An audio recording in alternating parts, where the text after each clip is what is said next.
Good morning. This morning we are in Ezekiel chapter 40. If you get your Bibles and turn to that chapter, and we will read along together and discuss it. This is part 7 of Ezekiel, and here it is Israel in the land during the millennial or the kingdom age, and it goes all through chapter 48. And this is the vision in chapter 40 of the man with the measuring rod. So verse 1 and 2, I use the Enduring Word translation, by the way, and David Guzik is my main commentator. And so verse 1 is Ezekiel's taken to Jerusalem in a vision. So in the 25th year of our captivity, at the beginning of the 1 year, on the 10th day of the month, in the 14th year after the city was captured, on the very same day, the hand of the Lord was upon me, and he took me there. In the visions of God, he took me into the land of Israel and set me on a very high mountain. On it, toward the south, was something like the structure of a city. So in verse 1, this final great vision of Ezekiel is recorded in the last 8 chapters of Ezekiel, and it is almost the last prophecy dated. There was one after that. And many years after the fall of Jerusalem, which was the 14th year after the city was captured. Ezekiel intended this civil or religious calendar, and I think it was the religious calendar that he used when it was the day that they began the Passover preparation, which was the 10th day of Nisan.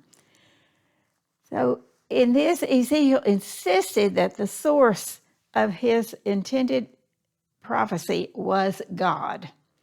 So Yahweh was the source of the minute and sometimes strange details of this prophecy. We're not told the name of the mountain, but from the description that follows, we gather that Ezekiel could, in his vision, see Jerusalem. So the vision, he saw the temple profaned by God's people and the glory of God departing from the old temple. And what Ezekiel saw in the previous vision was real. So the departure of God's glory from the temple was spiritual, and yet it was real. And in this visionary visit to Jerusalem at the end of his ministry, what Ezekiel the prophet saw was real. He saw an actual temple and the glory of God restored in a real and powerful way. Now, these were visions of God, but they described actually real things. So Mount Moriah was the mount on which Solomon's temple was built. The vision of the temple unfolding in the following chapters really was something. It's like a city, it was so big. It was large, surrounded by massive walls, just like an ancient city. In verse 3, the man with the measuring rod, he took me there, and behold, there was a man whose appearance was like the appearance of bronze. He had a line of flax and a measuring rod in his hand, and he stood in the gateway. So in verse 3, as Yahweh led Ezekiel to Jerusalem, he also appointed a guide for the prophet. And this man was likely an angelic being, indicated by his radiant appearance, bronze, and some regard him as an angel of the Lord, but this is not specifically stated here. Some think it was a personal appearance of our blessed Lord, and that's by Clark. The 2 instruments for measuring were some kind of a rope or a string and a solid rod, and he was waiting for Ezekiel. In verse 4, and the man said to me, Son of man, look with your eyes and hear with your ears, and fix your mind on everything I show you.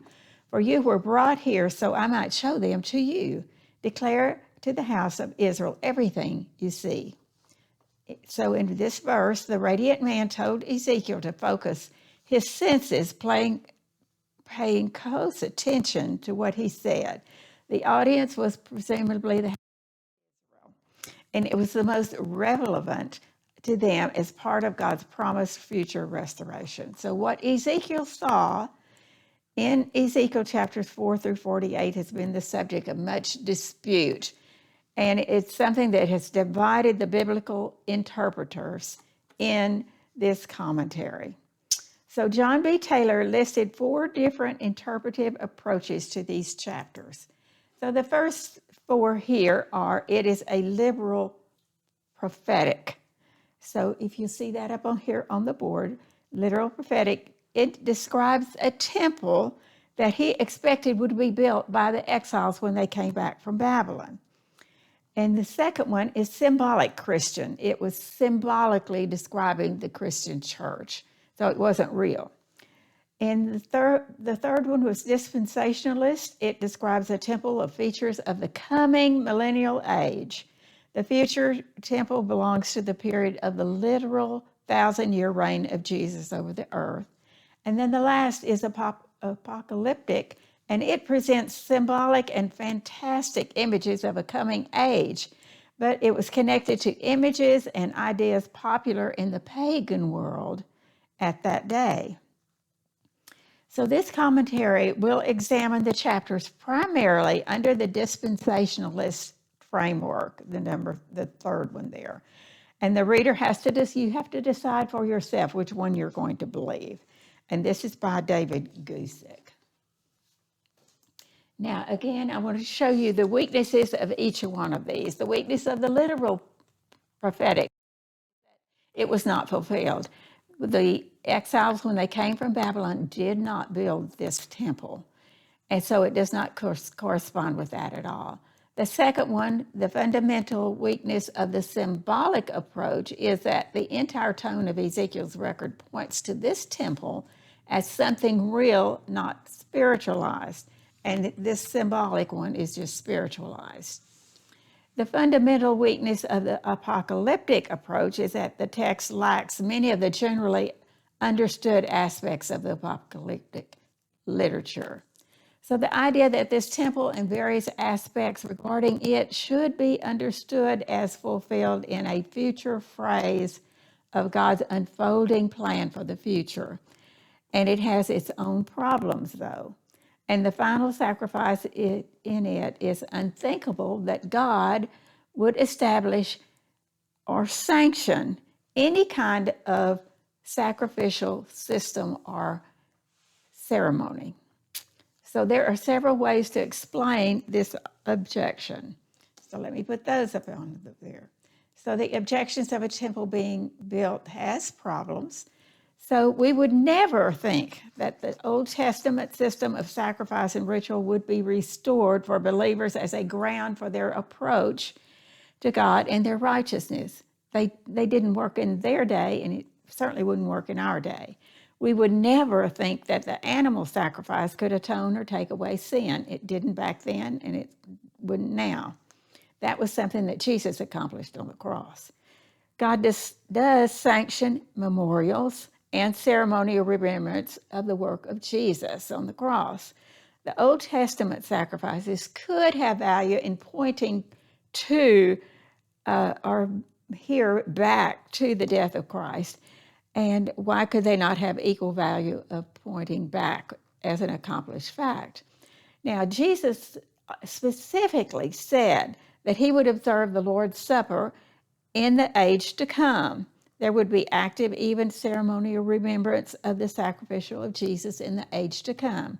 We celebrate the Lord's table as a memorial of his death for us, the blood and the bread. And the sacrifices of the Ezekiel system are memorials, and the two couldn't conflict with each other. So apparently the first Christians, including the Apostle Paul, were more comfortable with some kind of participation with temple sacrifices and rituals than what we might think. And then even in our day, we see the spiritual value and great avenue of worship for church believers as they celebrate Passover. So here, they don't think that they are saved by the observance of this service. We are not saved by that. So the description of Ezekiel's temple is presented in a way that is appropriate for a period after the finished work of Jesus Christ. And so though there is a literal temple and animal sacrifice listed here, many other features of the Old Testament order are given through that were given through Moses are not mentioned. There's no mention of Pentecost, though other feasts are mentioned. Let me put that on the board. Passover and the Feast of Unleavened Bread, tabernacles, and first fruits were mentioned. Pentecost is not, because that was mentioned because it was fulfilled in the church.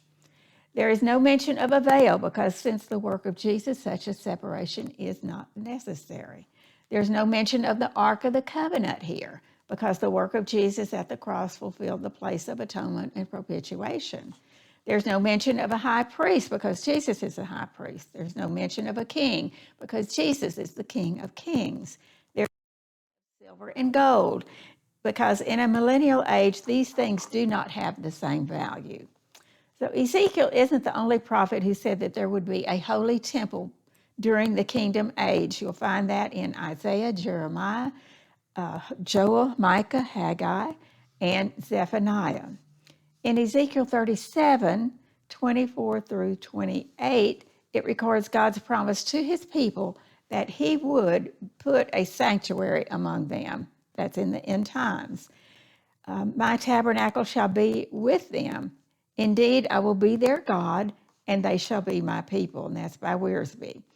So Ezekiel 40 through 48 may be primarily describing the millennial temple, its regulations for worship, and the tribal allotments.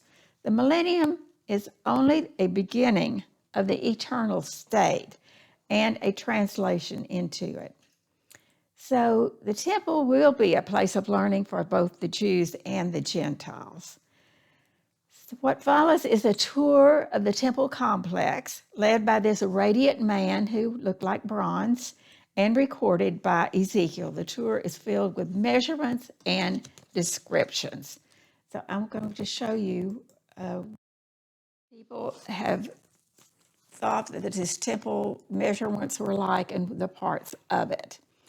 So verse 4, a wall all around the outside of the temple. In a man's hand was a measuring rod, which was 6 cubits long. That's 10 inches. Each being a cubit and a handbreadth. And when you measure it, it's like from your elbow to the tip of your fingers. Now, it would be different with different people's measurement, but that was what a cubit was. And he measured the width of a wall structure, 1 rod, and the height, 1 rod. The wall around the temple compound was helped to make the whole scene look like a city. So this wall all around was very thick, and all of it was inside. It was a very big place. The cubit was what's sometimes known as the long cubit. There is a long cubit and then a short cubit. The long cubit is about 20.5 inches long. A rod was 6 of those cubits, and that was about 10 feet 4 inches. So Ezekiel is using the long cubit for all of his measurements, approximately 20.5 inches. And the regular cubic is 17.5 inches, so it's about 3 inches shorter. So the surrounding walls were therefore 10 feet, these walls were 10 feet tall and 10 feet wide. So the walls were very, very wide. And we note that the radiant being did the measuring work, and then Ezekiel just saw the results. In verse 6 through 10, we see the eastern gateway. That's right down here at the bottom. And it says in verse 6, then he went to the gateway which faced east, and he went up the stairs and measured the threshold of the gateway, which was 1 rod wide, and the other threshold was 1 rod wide. So it's, each gate chamber was 1 rod long and 1 rod wide. Beside the gate chambers was a space of 5 cubits, that's 9 feet. And the threshold of the gateway by the vestibule of the inside gate, inside here, was 1 rod. And he also measured the vestibule of the inside gate 1 rod. Then he measured the vestibule of the gateway 8 cubits, and the gate post 2 cubits. The vestibule of the gate was on the inside. So this is the vestibule right here in the middle. In the eastern gateway were 3 gate chambers on one side and 3 on the other. And then the 3 were of the same size. Also, the gate posts were the same size on each side of that and on that side. In verse 6, Ezekiel's tour of the temple started at the east gate. That is the gate that was actually something like a tower, and I'll show you that later. This is where God left the temple before it was destroyed in Jerusalem. And the gate was actually something like a tower, and it had rooms and compartments in it, and they were known as gate chambers. These chambers were for the priests and Levites to lodge in during the time that they ministered to the Lord, according to their courses in the temple, where they kept watch every day and every night. So here, let me get to this, sorry. So here in verse 11 through 16, the entrance to the eastern gateway, he measured the width of the entrance into the gateway. It's 10 cubits, and then it was 13 cubits, the length of it, which is 22 feet. So this is 22 feet here, from here to here, quite a distance. And there was a space in front of the gate chambers, 1 cubit on this side and 1 cubit on that side of the gate chambers, and it was 6 cubits, which is 10 feet, and this side and 10 feet on the other side. And then he measured the gateway from the roof of one gate to the roof of the other gate, and it was 43 feet, 25 cubits, as door faces door. So he measured the gate post 60, which is 102 feet, from the front of the entrance gate to the front of the vestibule of the inner gate. So it's from here to here is that length. So from the front of the entrance to the inner gate was 83 feet. Archways on the inside of the gateway all around, and likewise in the vestibules. There were windows all on the inside, and on each gate post were palm trees. And this was a building, a very huge building, and it had chambers and rooms of its own.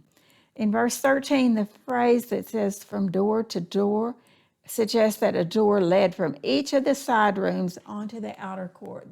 All of this is the outer court here. And so it says there were some gates that came out of here, some doors that came out of there, so that the doorkeepers could come out of there to control the crowds who would just completely throng this whole place during festival time. Now, the tower-like structure of the eastern gate and the other gates was some 100 feet tall. So it was these towers here were pretty tall. And they had beveled window frames, and on each gate post were palm trees. In verse 17 through 19, then he brought me into the outer court, and there were chambers and a pavement made all around the court. 30 chambers faced the pavement. So this part right here, this little narrow part right here is the pathway. These are the chambers. There were 30 of them, 5 here all the way around. There were 30 of those chambers, and the pavement was on the side of the gateways corresponding to the length of the gateways, and this was the lower pavement. So then this part here is higher than this part right here. So there was different heights inside. Then he measured the width from the front of the lower gateway to the front of the inner court exterior, 100 cubits, that's 171 feet, and there were at least 2 levels to the outer court. The outer court was a very big place. In verse 20 through 23, we see the northern gateway, that's right here. And on the outer court was a gateway facing north, and he measured the length and its width. Its gate chambers, 3 on each side, 3 on the other side. Its gate posts and its archways had the same measurements as this first gate right here. And its length was 85 1/4 feet, and its width was 43 feet. Its windows and those of the archways right here, and also its palm trees had the same measurements as this eastern gate. It was ascended by 7 steps, which are right here. It's shown the little steps there. Its archway was in front of it. A gate of the inner court was opposite the northern gateway, just as the eastern gate. So you could go into this inner court right here through each of these gates. That's how you got into them. And he measured from gateway to gateway was 100 cubit, and it was 171 feet. In verse 24 through 27, we have the southern gateway. So after that, he took me to the south, and there was a gateway facing south. So this is the southern one. And he measured its gateways, its gateposts and archways according to the same measurements in the east. So there were windows in it, and its archways all around, like those windows, was 50 cubits, which is 85 and a half feet, and its width was 25 cubits, which is 43, a little bit over 43 feet. 7 stairs led up to it. Well, I don't know what happened here. Oh, goodness sake. Look at that.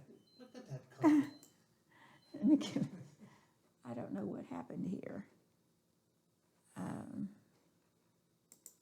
Okay, here we go. So there were windows, 7 steps led up to it. It had palm trees on its gateposts, one on this side and one on that side. And there was also a gateway on the inner court facing south, and he measured from gateway to gateway toward the south 100 cubits, which is 171 feet. There was no gate on the western side, right here. There was this building there, but there was no gate because it was situated right up against the western wall. In verse 28 through 37, the gateways of the inner court. Then he brought me into the inner court, and that's this all here, the outer court. This is the inner court right here. So he brought me into the inner court here. And he measured the southern gateway according to these same measurements. Also its gate chambers, the gate post, and its archways were according to these same measurements. There were windows in it, and in its archways all around. It was 50 cubits, which is 85 feet, and 25 cubits wide, 45 feet, and their archways all around, 25 cubits long and 5 cubits wide. Its archways faced the outer court. Palm trees were on the gateposts, and going up to it were 8 steps. So this was even elevated above this, which was elevated above that. So he measured the gateway according to the same measurements, and its gate chambers, its gates posts, and the archways were according to these same measurements. And there were windows in it and its archways all around. It was 50 cubits, 85 feet, and 25 cubits, 45 feet. Its archways faced the outer court. The palm trees were on the gate post on this side and on that side, and going up were 8 steps. Then he brought me to the north gateway and measured it according to the same measurements. This is the northern gate, the southern gate, the eastern gate. Its gate posts faced the outer court. The palm trees were on the gate post of this side and on that side, and going up to it were 8 steps. So Ezekiel came to the inner court of the temple structure. There's no mention made of a specific court of the Gentiles or a court for the women that was in the other temples. So accessible from the south, east, and north, the inner court was raised 8 steps above the outer court, and it had palm trees on its gatepost. In verse 38 through 43, it was the chamber for sacrifices. So this is the chamber for sacrifice. This right here is the altar. This is where they did the sacrifices.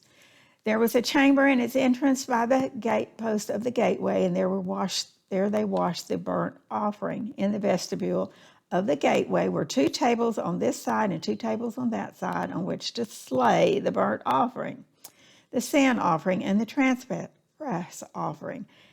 At the outer side of the vestibule, as one goes up into the entrance of the northern gateway, right here, were 2 tables and on the other side of the vestibule of the gateway were 2 tables. So 4 tables were on this side, 4 tables on that side. By the side of the gateway, 8 tables on which they slaughtered the sacrifices. There was also 4 tables of hewn stone. So these tables were made out of stone for the burnt offering. 1 cubit, which was 30 inches and a half, 1 cubit and a half long, 1 cubit and a half wide, and 1 cubit high. And on these they laid the instruments in which they slaughtered the burnt offerings and the sacrifice. Inside were hooks. All along here were hooks to hang the meat that they were going to sacrifice. A handbreadth wide, fastened all around, and the flesh of the sacrifices was on the tables. In verse 39, coming into that inner court, there were rooms holding tables for the preparation and performance of sacrifices. So specifically mentioned are the burnt offerings, the sin offerings, and the trespass offerings. They also were used with the emphasis of complete consecration and purification. So the ritual for the burnt offering was that the offering was burnt completely and no one ate any of it. The purification offerings functioned only to decontaminate the sacred objects and the places. And then they had the guilt offerings. In principle, offerings is perceived as restitution, reparation, selling of a sacred object or person. That's all by block. For many Bible students and teachers, the presence of such sacrifices makes it unthinkable that this could describe a literal temple with literal sacrifices sanctioned and established by God after the finished work of Jesus. Why have these sacrifices? So these may be fairly regarded as memorials pointing back to the work of Jesus. Animal sacrifices were never actually effective for the cleansing of sin, only as representation and shadows of what was going to come. That was Jesus who was going to die for men's sin. So the literal presence of these sacrifices does not mean that they should come or be regarded as effective for cleansing of sin. It's just like when we take the Lord's Supper, the bread and the wine does not cleanse us from sin. It's just a representation of Christ's body and his blood. So here, these sacrifices may be regarded in the same way. Verse 44 through 46, the chambers for the singers and the priests. Here is where these chambers for the singers and the priests, right here in this part. So outside the inner gate were the chambers for the singers and in the inner court, one facing south and one side to the north gateway, and the other facing north at the side of the southern gateway. Then he said to me, this chamber which faces south is for the priests who have charge of the temple. The chamber which faces north, which would be this one, is for the priests who have charge of the altar. And these are the sons of Zadok, from the sons of Levi, who come near the Lord to minister to him.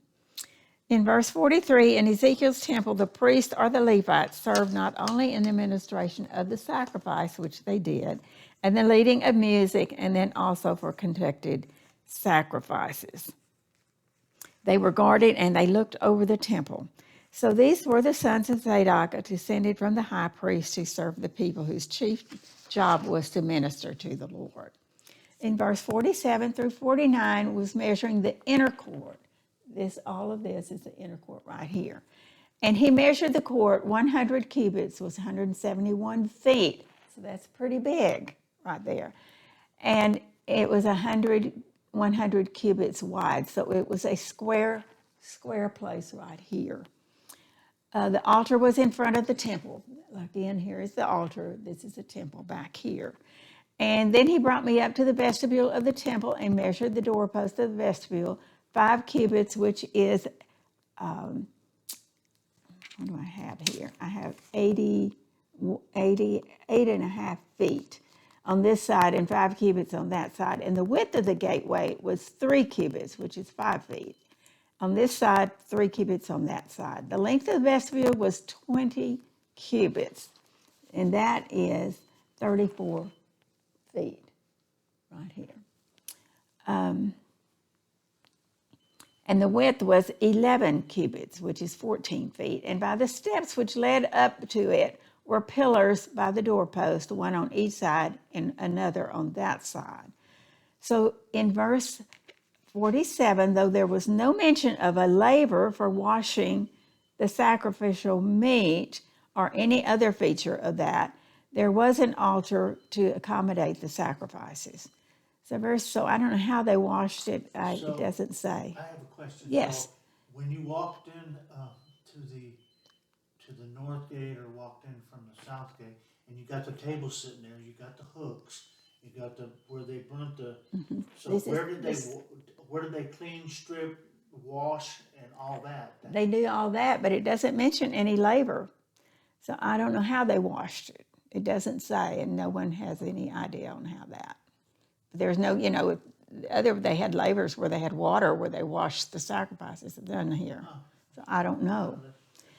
So the description of which was unnecessary and even meaningless, he says, of the spiritual and symbolic temple. So again, they don't think this is symbolic. They think it's a real temple. So there were two pillars, and they remind us of the two pillars in Solomon's temple, which were called Jachin and Boaz. So that's the end of that chapter. Are there any other questions? So this really is a pretty good description of how it was described. Here are kitchens, and these kitchens right here where the K is, that was for cooking the meat for all the people that came in at the festival days. And you had the priest chambers. Then we have the priest kitchens right here. Okay. These are the priest chambers where the priest lived. Then let me see. The Holy of Holies is right here. Let's see what else. This gate is called righteous. This gate is called judgment. Tables for killing the sacrifices were here. I think that's it. Okay. So any other questions about that? Okay.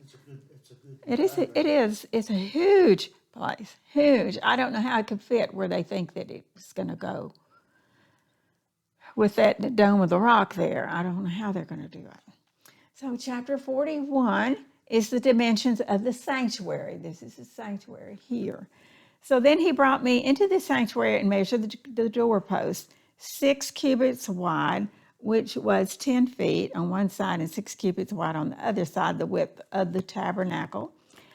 The width of the entryway was 10 cubits, and the side walls was 5 cubits on this side and 5 cubits on the other side. And he measured its length, 40 cubits was its width, and 20 cubits was, the length was 40 cubits and the width was 20 cubits. So 40 this way and 20 this way. Also, he went inside and measured the doorpost, 2 cubits, which is 3.5 feet, and the entrance 6 cubits, 10 feet, and the width of the entrance 7 cubits, which is 12 feet. Then he measured the length 20 cubits and the width 20 cubits beyond the sanctuary. And he said to me, this is the most holy place. So this place right here is the holy place, and it was 34 by 34. So that's a pretty big place itself. So because Ezekiel was a priest himself, he could go into the sanctuary, but the holy place where his guide went, he could not go into the most holy place, which is back here, and because he was not a high priest. So only the high priest had access to the Holy of Holies. And again, this was a real room. It had actual measurements. In verse 5 through 11, the walls of the temple with their chambers. Next, he measured the wall of the temple, 6 cubits, which is 10 feet. The width of each side chamber all around the temple were 4 cubits, 7 feet on every side. This is where the priests were, right here. That's where they lived. And there were 3 stories there. And one was above each other. And so there were 30 chambers in each story. And they rested on ledges which were on the side chambers all around, that they might be supported but not fastened to the wall of the temple. As one went up from story to story to these 3 places, the side chambers became wider all around because their supporting ledges in the wall of the temple ascended like steps. Therefore, the width of the structure increased as one went up from the lowest level to the highest by way of the middle one. I also saw an elevation all around the temple. It was the foundation of the side chambers. So there was an elevation here, and all of this was higher than this outside. It was the foundation of the side chambers, a full rod that is 10 feet high. And the thickness of the outer wall of the side chambers was 9 cubits, which is 9 feet. wide. I mean, these walls were 9 feet wide. That's really phenomenal. And also the remaining terrace by the place of the side chambers of the temple. And between it and the wall chambers was a width of 20 cubits, it's 34 feet, all around the temple on every side. So the doors on the side chambers opened onto the terrace, one door toward the north and one door to the south. So the doors faced this way. And the width of the terrace was 5 cubits all around, that is 9 feet. So verse 6, as part of the temple building, there was an arrangement of rooms and chambers, and these were on different levels. They were probably used to store gifts, tithes, various temple vessels. That's by right. So the walls of the temple building were thick and they were very secure. And sometimes they were thicker than the room themselves. That was kind of amazing. So the massiveness of the walls is remarkable. Both inside and outside walls are thicker. That's by block. Verse 12, the building on the west of the temple, right here, that is that building back there at behind the temple. This building that faced the separating courtyard at its western end was 70 cubits wide. That's 119 feet here. And then the wall of the building was 9 feet thick all around, and its length was 154 cubits, 154 feet. So it was a little bit wider than it was, and then it had walls that were 9 feet thick. I'm not sure why they made that, maybe for defense, but the western side of the temple complex had no gate, and this building stood at the western end. It was a very substantial, real building, had measurements. Verse 13 through 17, the temple building as a whole. So he measured the temple 171 feet long, and the separating courtyard with the building and its walls was 100 cubits long. Also, the width of the eastern face of the temple, including the separating courtyard, and was 100 cubits. That's also 171 or 172 feet. He measured the length of the building behind it, facing the separating courthouse and its galleries on one side, and on the other side 100 cubits, 172 feet, as well as the inner temple and the porches of the court. Their doorposts and the beveled window frames were beveled, and the galleries all around were 3 stories opposite the threshold, were paneled with wood from the ground to the windows. The windows were covered from the space above the door even to the inner room, as well as outside and on every wall all around, inside and outside, by measure. So the temple building itself, this building itself was 172 feet long. In verse 18 through 20, the designs on the temple building. And it was made with cherubim and palm trees, the palm tree between the cherub and cherub. Each cherub had 2 faces, so that the face of a man was toward a palm tree on one side, and the face of a young lion toward a palm tree on the other side. And it was made throughout the temple all around. From the floor to the space above the door and on the wall of the sanctuary, cherubim and palm trees were carved. So in verse 18, the design of the palm trees has been frequently noted before in Ezekiel's temple and was also featured in Solomon's temple. The design of the cherubim was prominent in both the previous tabernacle and temple, and we learned there that they had 4 faces.